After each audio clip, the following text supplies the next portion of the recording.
ffe ng'abanoopu tulina bakandidate abaagala okwesimbayo ne tugamba abamu tugenda kwogerezeganya nabo.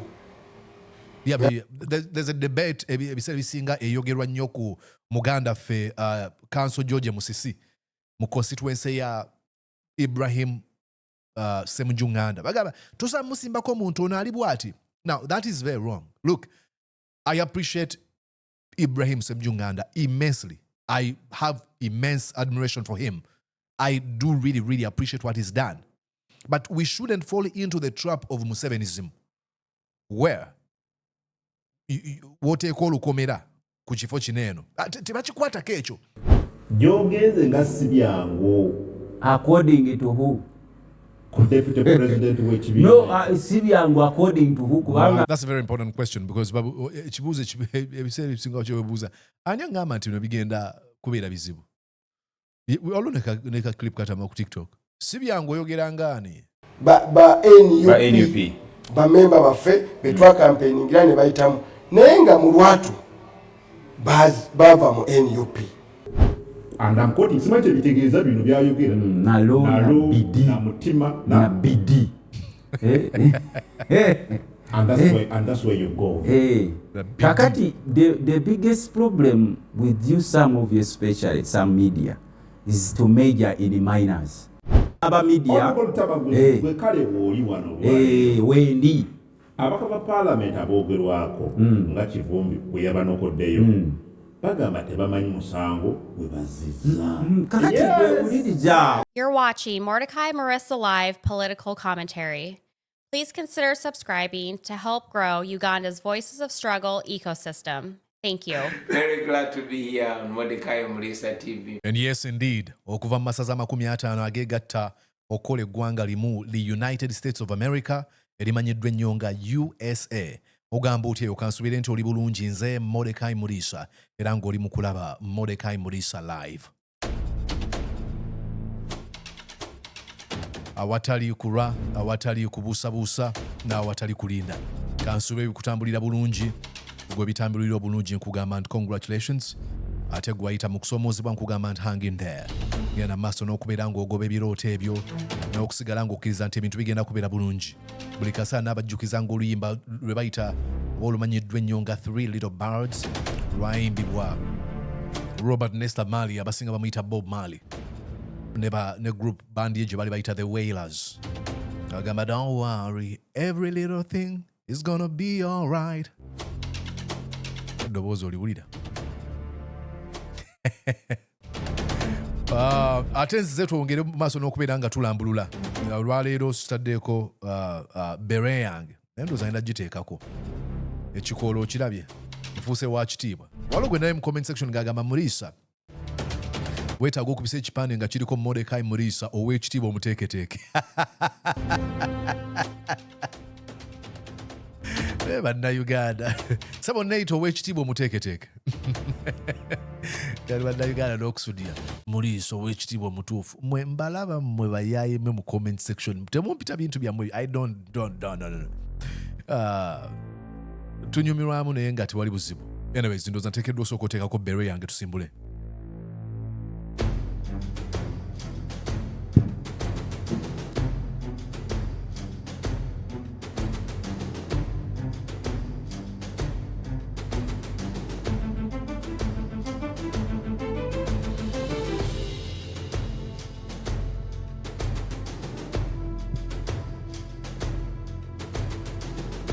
Wow. Tuli fenna.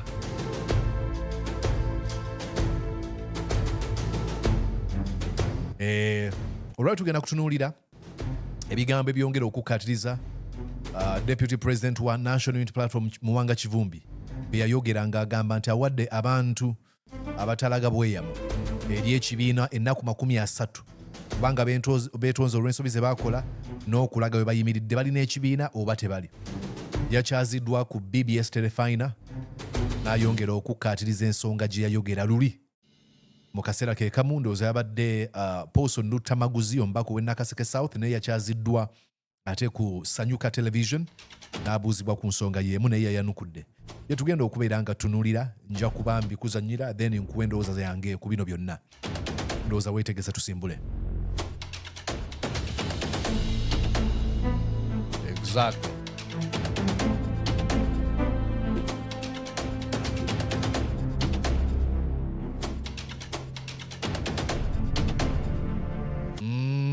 Why? Ensonga eri wano eno. Kati kankole bwenti olyoka olabe ate ekintu kye tuli mu kwogerako mu kaseera kano. Alright. Muwanga Kivumbi abadde ayogera ku nsonga nnyingi naye katulize wano. Nga National Unity Platform mu Buganda wano wokka okufunawo constituency 10. Kwa twaga tugende mu kalwa akajja nga parliament tugiwanguddemu ababaka abasinga obungi. Naye otandikira buli omu kiri regional. Bw'ofuna 10 mu Buganda, 10 mu West, 10 mu North, 10 oba ebisatu oba obikutte. Kandi tugana ye ku Buganda twawangula nnyo. Bino binanga tubyogera mu bwesimbu. Bagamba Buganda twawangula naye twalina constituency 15. Twawangula ka 5. Tegeeza waliyo 50 ezitawangulwa National Unity Platform. Now, oteekeddwa okuliza Muwanga Kivumbi nga Deputy President owa National Unity Platform. Oyinza okugamba kati eri constituency eyawangulwa mu NDP yo tagibala. Kino kibiina kya byabufuzi kigenda kugezaako okutunda enteekateeka zaakyo. Of course, the ultimate goal is toppling the regime of Mr. Museveni. But before we get there, waliwo political camps kati gyali mu kwogerako. Waliyo ziri. Waliyo 50 zebaatuwangulamu ng'aba National Unity Platform. Kati nga mwezo mulimu emiteeko egyo ebiri. Mulimu omuteeko nga mulimu BNRM ziri 37. Nitugamba kwanza ezo zonna tuzaagala. Era ne NRM gyebadde mu era naye badde mu ezo 37 nga naye yenyweza. Wano tebatuwangulawo. Tebanasaatuka kugenda gye batali. Nga nabo beenyweza mwezi 37. Ne naffe tuzaagala. Era speech yange asise okugamba nti abo bonna abagenze gye tuyita Blue Ocean, abagenze wapya bagenda kufuna amaanyi gaffe ag'enkizo. Ogwo omuteeko ne guggwa. Waliwo omuteeko ogwokubiri nga gulimu twagala okulaba opposition naye nga si banuupu. Ewali FDC, ewali DP, ewali PPP, ewali JMA baba gye bali. Singa tulinawo constituency zirimu FDC ne DP. Now, this one dismantles the conversation of liberated constituencies. Abantu bagamba eno constituency liberated. Naye, is it really liberated? Eyinza okubeerawo omuntu wa opposition, but are they really opposition? Or they're just holding positions? They're two different things. Some folks want to oppose the regime of Museveni. Others want to have positions in the regime of Mr. Museveni. Ffe ng'abanuupu tulina abakandidate abaagala okwesimbayo. Ne tugamba abamu tugenda kwogerezeganya nabo.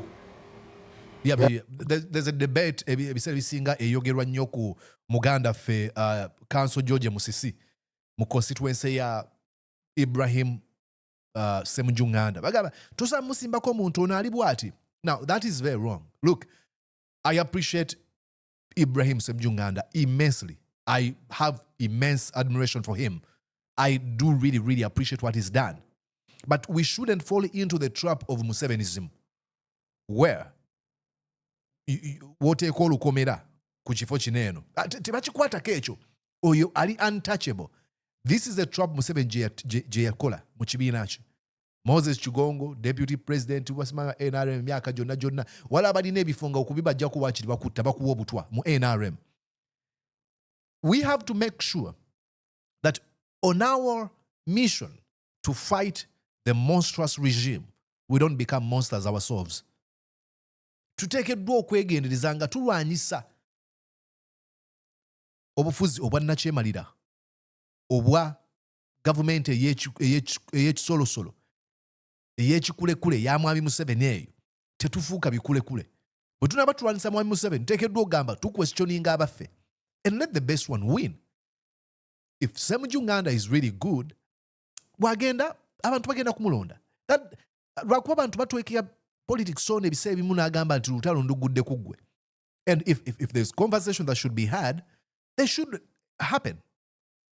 Either PFF eya Dr. Besigye ne ba Ssemakula probably bayinza okwengaginga ne national unity platform bagamba nayo manyi tusimbe omuntu omu oba NUP izogamba FDC negamba bwe tugenda mu kalulu nayinza okuwangula FDC bagita PFF mukiriza George Musia bayisimba. These are conversations that should be had. Siku dismissing yesimba watu omanyi Ssemakula byakoze. No. Okuletera questioning omuntu okubeera it is so sacrosanct. Tosobola kumbuuza kintu kyonna. That is wrong. That is Musevenism that we should dismantle. Tusobola okukolera awamu mu kibiina ekyaffe kikisinga obulungi tufune omwasi ekisinde ekiki ekimu era nga Luttamaguzi n'abalala owekyotera babiri. Because let me give you an example. The conversation of liberated constituencies.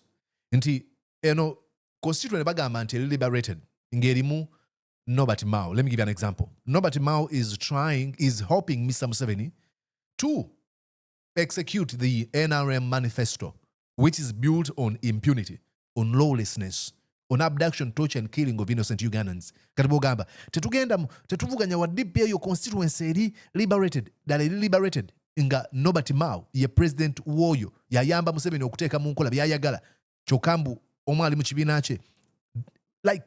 It doesn't make any sense. babiri n'abalala bangi tuli mu kwogerezeganya nabo naye mulimu abatajja kujja naffe naye nga mukkiriziganya nabo tujja kuziganya nabo mu struggle ogw'omutendera tujja gutukako naye kati as of now. Exactly. These are conversations that should be held. Okay, NUP yandiagadde okusimba omuntu ku George Kwani yandiagadde okusimba George Musiku Ibrahim Semjunganda. Let's have a conversation. And if conversations are not going to be had, then ekiba kigenda okuddawo. NUP is going to field a candidate mu eyo constituency. Tetwagala kutondawo some sort of untouchable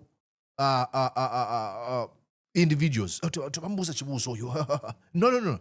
Nemu NUP mwennyini nnyini. People should question Louis Lubongoya wabeere wamwesimbako, and Louis wawangula, so be it. Buli kintu kirekeddwa okubeera nga kyerufu. Transparency should be at the foundation, as a bedrock for building a political movement that is contrary to what Museveni has given us in the last 40 years. Abazimba ekibiina tukyanoonya osobola otwegattako bw'oba tekutwegaddeko oli ku dda lwa Museveni kwene ebyo mwebiri parties ezimu weziri naye nga alayizebaani ba Museveni tetuli ku theory tuli ku reality. Kakati twawo n'omuteeko omulala ndoza gwe gwavaako kalumanywera ezo nga constituency abalimu ba DP ba NUP bamemba baffe betwa campaigningira ne bayitamu naye nga mu lwatu bava mu NUP. N'olwokubanga tuli bagumiikiriza n'obutaleeta ntalo tulaga nti ebyo tetubigendamu. Kati mulimu Kagabo, mulimu Jime, mulimu abalala, mulimu n'abalala bannaffe nga bakoze ekisinde ekirala. Abedi Bwanika, Mathias Mpuuga, n'abalala bakakemba bagamba bakkiriza mu Mpuuga. These people must be questioned. Abantu bonna bagamba kati obudde mubumalidde ku Mpuuga. Come on, this is a political party. It should fix its problems. And in a situation where you have people like Mathias Mpuuga, folks like Abedi Bwanika, and the rest who are insubordinate and ground standing, not willing to engage in a conversation, closed door conversations, then you address them in public. Lwaki kati n'aboogerako. Then wale ekintu ekyendaba mu Uganda. Ebyobufuzi bya Uganda biri nnyo baagala nnyo abantu okubizimbira ku mukwano. No. Do I respect friendship? Absolutely. Do I have friends? Absolutely. But we have to understand that there's something that overrides our friendship. And this is the nation, Uganda, that is sick. And if we are going to diagnose this country, this nation, Uganda, find out its sickness, we must be transparent and know which doctor is going to treat which area. Okay? So beera nga tugamba mukwano gwange. Like when these things had happened, ebyampuuga okwegabira obukadde 5, you had people. Mpuuga mukwano gwange sobola kumuvaamu.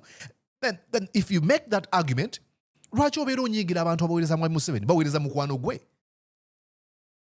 Mpuuga bw'aba akutte obukadde 5 n'abwegabira n'aba NRM gwe mu argument yo n'ogamba mukwano gwange so kumuvaamu ne bwe kibeera ki then leka mwami Museveni n'aba Mutembeeta Basamu Kuteesa ba Nabbanja bonna a cadre of charlatans ba Alupo Basalimu Sale bonna bali essente bazibbe kubanga mikwano gye tebasobola kumuvaamu.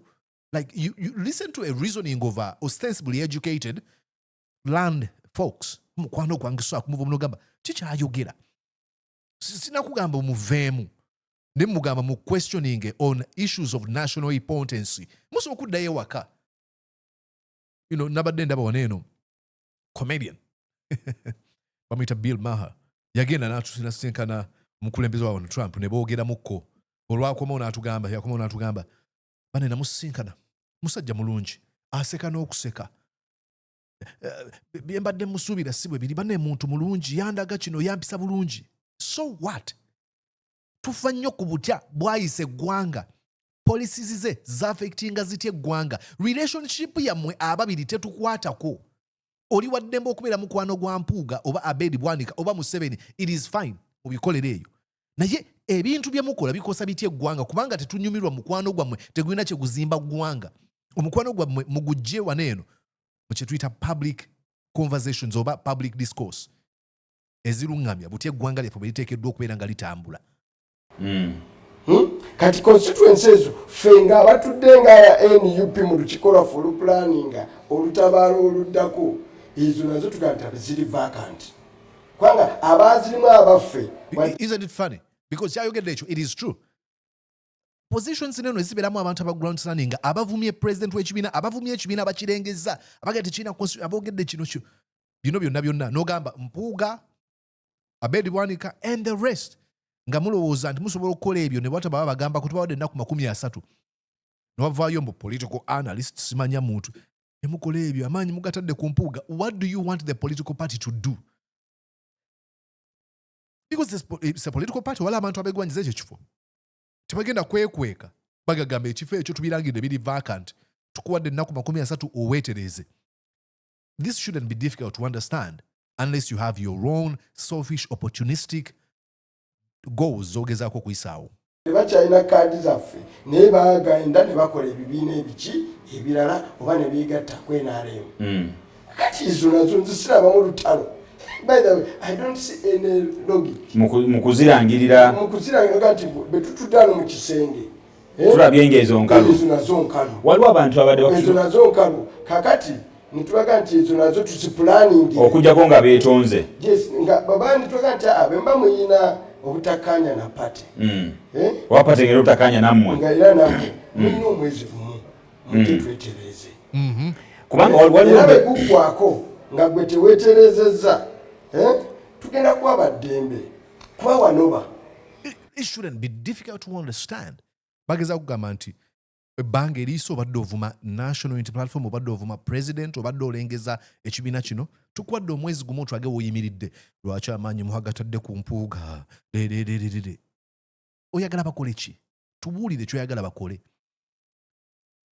Bw'oba mukyala olina eddya ly'olimu twamukoma kunoba n'oddaka naye n'okufumbirwa n'ofumbirwa n'okuba empeta atayinza kubeera eyo okujjako ng'oli kasobezi okgende wala. Waliwo abantu okaera n'ogamba omusajja nti sigala nga nakyombekedde omanye obuliri obwo n'essuuka ezo ezo twazebakako ffenna tuyinza kuzibasiza. Waliwo abantu abalina endowooza nga bagamba nti Muwanga Kivumbi mu March wa 2024 lunaku lumu yayogerako ng'agamba nti nze obutajja mu meeting za kibiina tekitegeeza nti siri active mu kibiina era n'okunfuula nti nno ndi muyabayaba olw'okubasize mu meeting ng'ate nyina ebintu byenkola ne mu constituency eby'amaanyi balina okunteekako lusidiiti. And before you respond to this question kanyanukule ku kino ekintu Samson Kasuma yasindikidde ka video ku WhatsApp nambuuze wuuno mumulaba nambuuza ayogera bino kati akyusiza munnabyafuzi. Look, abantu abakyusa ebifo byabwe nga beekyusa for the better abo bempagira. Sifaayo mirundi emeka gye weekyusiza kasitoba ng'ova ku kirungi okudda ku kiri better kuchiri better okudda kuchiri best. Obuzibu mbwira ne bana abantu abekyusa nga bava mu kirungi okudda mu kibi. Nti Nambooze yavumirira n'agamba abantu abatali baganda oba ndaga omuganda yesimbye mu Ankole kati yabikyusiza kati ssaawa zino kubanga ayagala kaadi. My question is, okukyusa kwe okw'ekifo, his position mu kikyakkirizaamu yakikyusiza for the better or for the good? Kubanga bw'owulira argument gy'akola akuwa ebyafaayo ebyaliwo ku Alhaji Abe Kafumbe Mukasa eyadda ku Captain Edward Francis Babu n'agamba nti oyo mwana wa malaaya mumulonda mutya mulondeeza omuganda n'agamba ebyo ebintu by'oli mu kuddamu. There's a lesson to learn from that, conversation eya Betty Nambooze. So tugenda beera ongambe kati yayogera bwe kiti. So nawono bw'aba akyusiza ekifo yali talabikako ku kibiina, yali either insubordinate kandowooze bwe ntyo, kati akyusiza alabika ku kibiina, he's not insubordinate. Now, can he be an opportunist or selfish ng'abikola kubanga abala card? Absolutely. But let's hold him accountable ku kino ky'aba akoze. Kubanga kati essaawa zino singa National Unity Platform ekyusa negamba dayo wali oyogera kino tetukwetaaga, nga bagamba kati omusajja yekyusiza kati essaawa zinayimiridde namwe kati lwaki mumwegobako? Like, you cannot satisfy these NRM talking heads. Yenze kati babuuza Muwanga alete ekyo na kino yakireta wanjawulo. Kyova olaba n'obutaka nage tuteekewo omwezi turizolovinge tugyewo ensonga zino. Ekyokubiri nze sina kibiina kyakinagendamu. That's now a very good, very, very important point to make. Waliwo censure motion okuwandiika okulaba nga bacensuringa Anio Mpuuga. Twali twetaaga abantu okuteekako emikono. Abantu abamu abagenda batandika okuhobnobbinga ne Mathias Mpuuga mu Democratic Alliance abo ng'ate waliwo National Unity Platform. Abo bateekeddwa okubeera questioned. Abantu abalaganga ennyo allegiance eri Mathias Mpuuga okusinga National Unity Platform. Omanyi, let me tell you something actually. It is funny nti Mathias Mpuuga waliwo abantu abakyamukkirizaamu olwa reputation oba legacy gye yakola emabega nga tebali willing kuleetinga ggo ne bakitegera ne bazuuka ne bagamba nno omuntu ali ku bibye. Look, Mwami Museveni oyo was very good at the beginning. Naye takyali oyo. Kati waliwo bakadde baffe abakyalina ebyo ebintu. Yatuwa otulo nga yasuze muyala. Yatuwa otulo ng'abaana be tebasoma. Yatuwa otulo n'ogamba tulo oti twonyumirizaamu twewenyumirizaamu Luganda tamunno. Naye naga nti munupu muggyemu entalo eziteetaagisa. Era ndoza nakyogerako zakkakkana. Si buli atazze gw'otalabye enkya n'okera ku mutimbagano nti nkutozera mu meeting za kibiina ne muga nti ebyo kati omanyi lwaki balabanga Muwanga ow'enjawulo, Muwanga oli ne Muwanga ono olaba akyuse Muwanga wanjawulo same page. Abantu kye balina okumanyaako mu byobufuzi be mbadde nabo bonna consistency. Ffe bwe tuva e Makerere tagenze mu kwewanolooza soke tupozinge tunadda. Katugende nja kubawulira kweno story mugirindirire, beera ku mukutu subscribinga story nejja eya Theodore Sekikubo yayize in a very hard way. Nja kugibalaga. Omubaka Paulson Luttamaguzi Ssemakula Nakaseke South agamba atyo. The same people have robbed this country will still throw to them handouts and they will appreciate the handouts. I have some bad news for you. There are no bad news in this country unless... Wano wayogeza lyanya ne bakwambira ku kisebe kya NUP wagenda yoli. Agamba ono kulinda bulinzi kadde mubukuta nagenda kufuuka memba wa NUP ajjudde emirimu ne ngamba era nakola bwenti. Kwegamba oli mweraliikirivu. Ngenzibirizaako eriiso nenga Ne Uganda lwaki tusala enviiri zaffe nnyo? Munansonyiwa kanve ku mulamwa. Lwaki tusala akawalaata nnyo? Ani yatukyaya enviiri zaffe? Wali mukigendeddeko abantu Luttamaguzi wuyo kawalaata. Mwami Luttamaguzi kungu. Mukwano gwange honorable. Gyogenze nga si byangu. According to who? Deputy President w'ekibiina. No, si byangu according to who? That's a very important question because ekibuuzo ebiseera ebisingawo kyewebuuza ani agamba nti bino bigenda kubeera bizibu.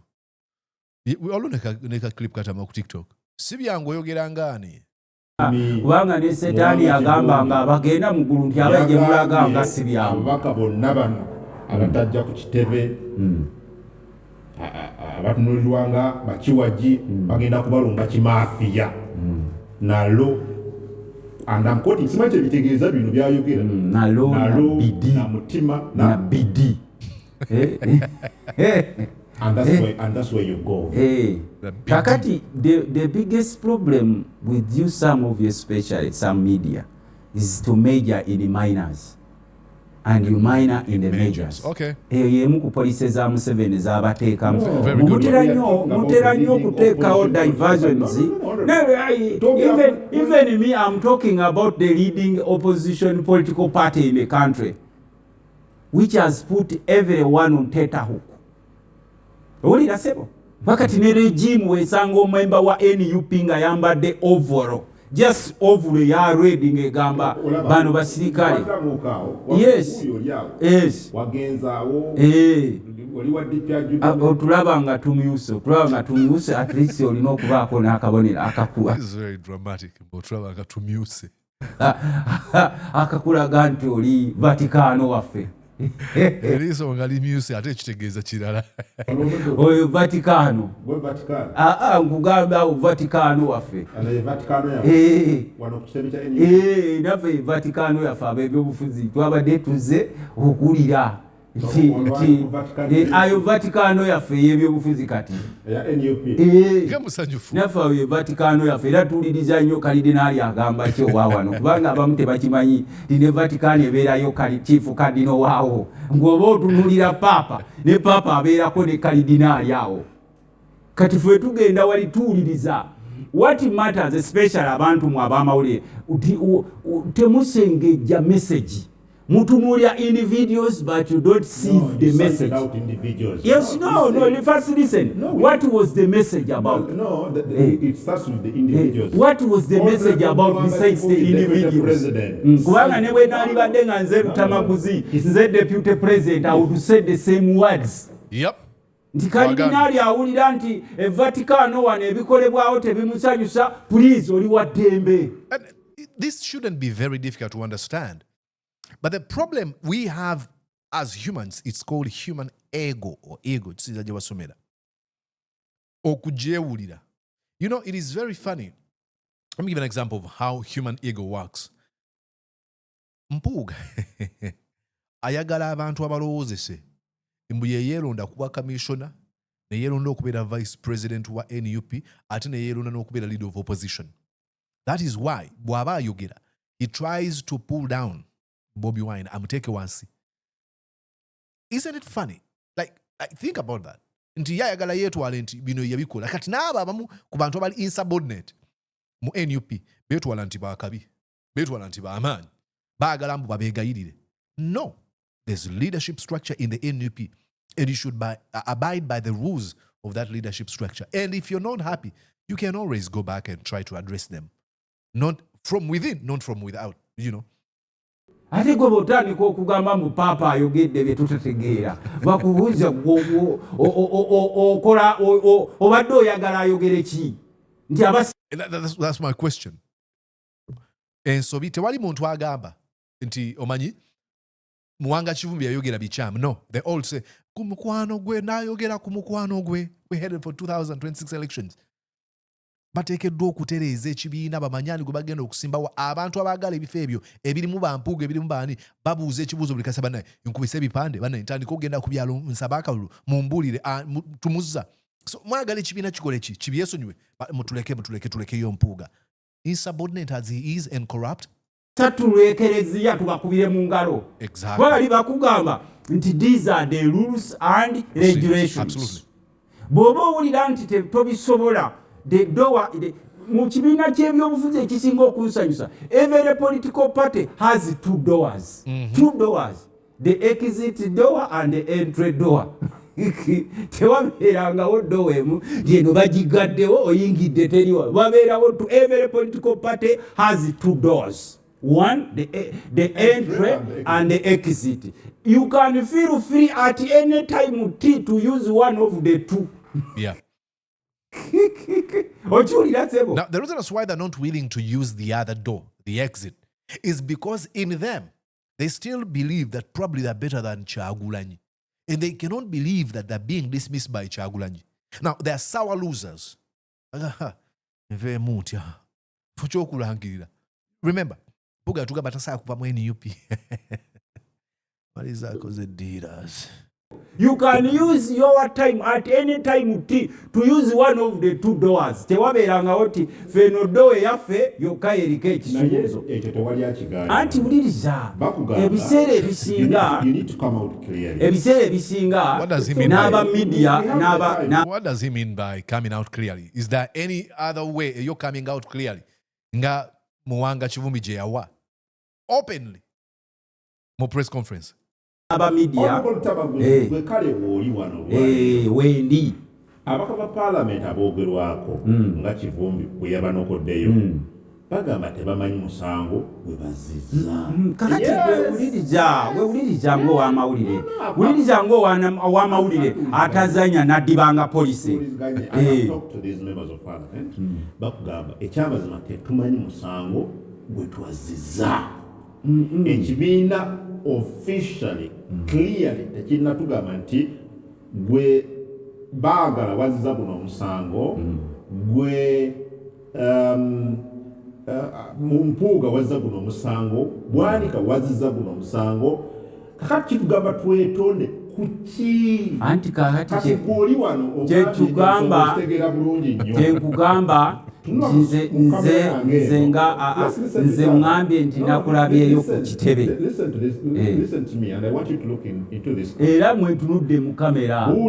You know, Kung is trying to score some sort of a social media clip. You know, he's trying to get a clip that is going to be spread all over social media.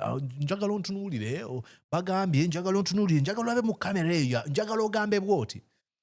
You realize that is agezaako kwogera naye tali more focused on the feedback or response yono. No. Is more to the bending towards the sensationalism of his questioning because he knows stirring the pot ayagala achankalanye afune ate nchagwa achazo omulala. Those will be taken. And look, I'm not blaming Kungu. This is how the media operates, so I'm not surprised at all. Abaka abugirwako baziza musango ki? Anti kati kyenkugambye the biggest challenge we have as a country, the biggest country we have as a country are the people who major in minors and minor in the majors. You see, anti kyenkugambye you are one of the biggest problems you have in this country. Kati mwaba mawulire kati gwe nange mpaayo ku kadde unze gwobuuza ku kitebe wabaddeyo. We are looking at the broader picture of transition, not about individuals, even whose presence may not be felt by the people countrywide.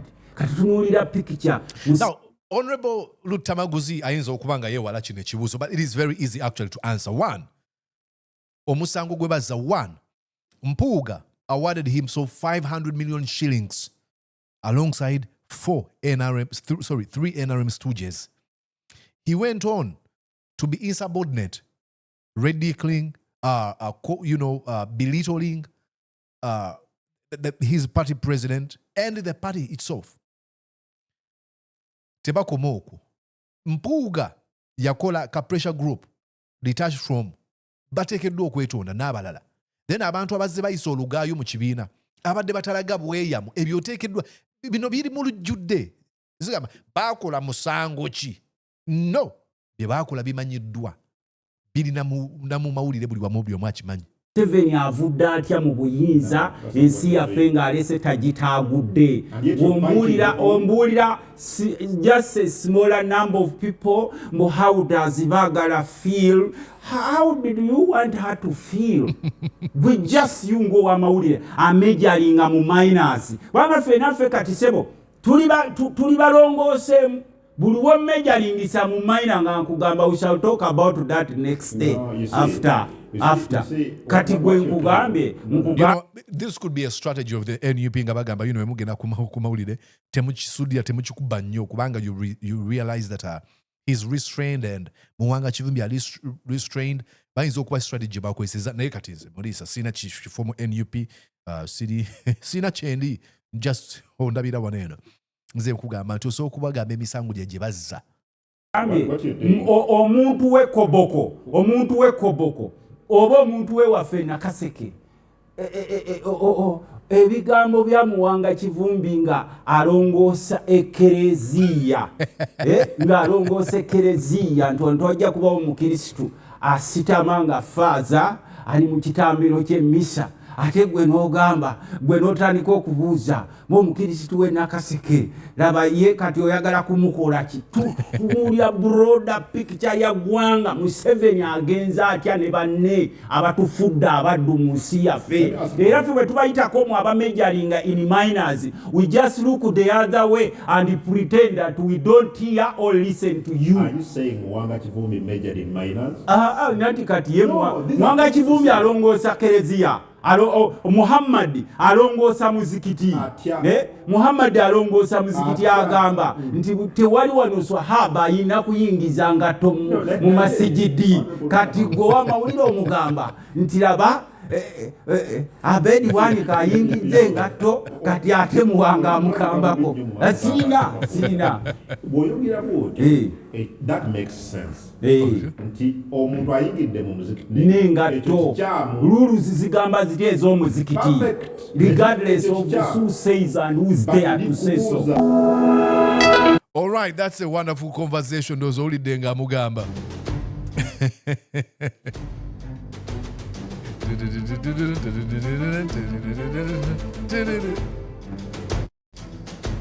Ogamba otya kanze bikutambulira bulungi. Did you enjoy this conversation? Genda maaso oteekewo comment awo wansi ndowooza kambuuze ku bantu abamu kubenda byabalaba videos zino katwabe waneeno ndowooza nnyina amannya gaabwe wano. Let me check my phone eri waneeno mu kikapu. All right.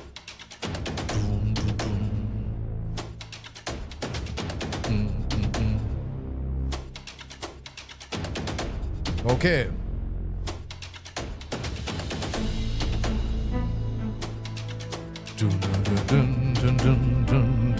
All right. Apollo Morina Agambye, thanks for the ideologies. A huge fan from Karamoja. Probably the only person who knows you in Karamoja. At least you're not representative of Karamoja. But Mr. Apollo Morin. Dirty More Official. Nkutamusiza ate remix nkulabye nawe. Samson Sam ogamba otya. Nanso Buga Shabira agambye, good morning to you Mr. Murisa. Thanks for the work done. Tataddeko Mr. Akonzake ise. Tona agambye, Ampeire. Petronina agambye, Murisa, you're putting TV interviewers on their toes. What a brand of approach you have. Thank you for your compliment. Ate Tina Ocean agambye, great video bro. You did not bring us Kivumbi on video. Nikasanda replying to all rebel NUP members. Sijajiko nake yondoza yabadete overtaken by events. Maybe otherwise. Emmanuel Junju Agambi, appreciate Papa. Thanks for the show. Big up. We are going to vote for Honorable Luttamaguzi. All right. Bamuisani. Sabwe Patrick. Nkula musiza. Bamuisani. Ate Aida Nanta. But thank you Muliso. So Mrs. Bulunji genda mumaso no kuyigiriza ensonga bwezi tuongere okuyiga tusonge mbere. Tono bamuisani. James Bale. Abdu Shafiru nkulabye. Bamwise Justin Shina nawe nkulabye. Mulinda David Chiza nkulengedde. Brother nkulengedde nawe. Brother Hasim. Lule Godfrey namwenna. Tova nga tutadde ku comment section ate make sure nti subscribinga. Mission yaffe ya kulaba nga tuweza abantu omutwalo gumu omwezi ogujjayo guggwerako. Tuiza n'okwaweza nga tunabatuukayo kubanga twawezeza abantu abasuuka mu 15 nga ennaku z'omwezi 28 lwe twagulawo YouTube channel omwezi ogwedde nga tezinawera omwezi guno. So thank you. Kambaleke bannange tunaaba tuddingana olulala mwebale kubeerako ndowooza nja balaga YouTube nja kola endala video ekwata ku bintu bya Theodore Sekikubo kye baamukoze. bulijjo tumugamba. Nze Mordecai Mulisa nkwagaliza okubeera obulungi. Weeraba. Did you enjoy what you just watched? I'm sure they did. I'm going to guess that you did. How about you consider subscribing to Mordecai Marissa Live YouTube channel? Thank you.